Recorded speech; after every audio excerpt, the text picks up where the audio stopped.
Hello everyone, আসসালামু আলাইকুম। আজকের রেসিপিতে আপনাদের স্বাগতম। আজ তৈরি করে দেখাবো মসুর ডাল দিয়ে পাট শাক। প্রথমে আমি হাঁড়িতে দিয়ে দিলাম ধুয়ে ভিজিয়ে রাখা মসুর ডাল।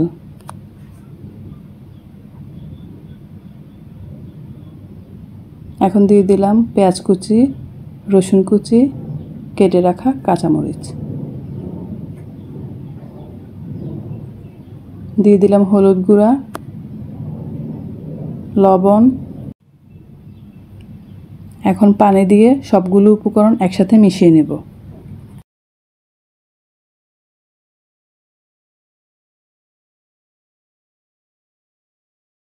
এখন ঢাকা দিয়ে কিছুটা রান্না করে নেব। ফুটে উঠলে নেড়ে নেব।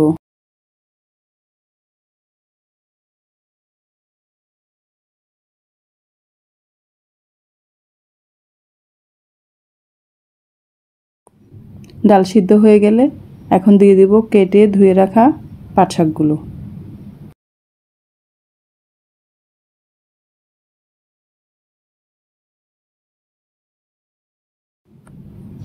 পাট শাকগুলো ডালের সাথে ভালোভাবে মিশিয়ে নেব।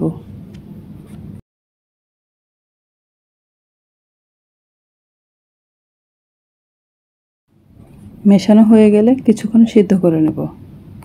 এখন একটি ফ্রাই প্যানে দিয়ে দিব কিছুটা তেল, দিয়ে দিলাম দুটো শুকনো মরিচ, পেঁয়াজ কুচি, রসুন কুচি। ভালোভাবে ভেজে নিব।